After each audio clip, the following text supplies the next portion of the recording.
We have a very strong support for development in Norway.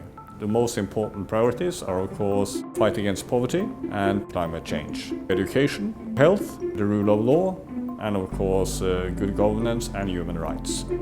UNDP is an extremely important partner for us in implementing our own priorities and what we see as global priorities and universal values. So that's why we have decided that we will give priority to core support for UNDP.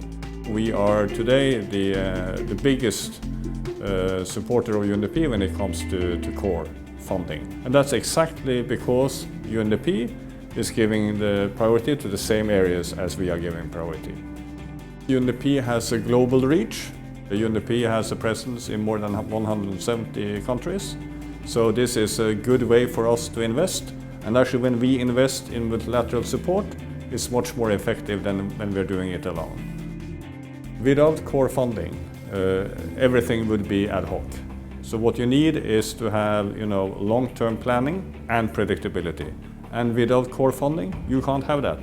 So if you really want to see the UN family delivering, and I've seen it myself, I've seen it in the Middle East, I've seen it in Palestine, I've seen it in Lebanon, Syria, and I've seen it in Africa, in Ethiopia, and in Asia in different places like China and Vietnam.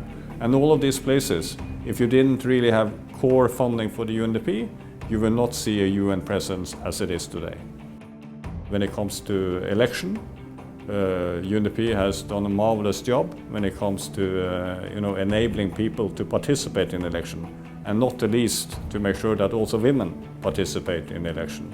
And of course, gender equality is a top priority for Norway. Many millions of people have been able to get out of poverty because of the help and the assistance of many countries, among them Norway, through UNDP. Work in conflict-affected states and in fragile states is also one of our real priorities.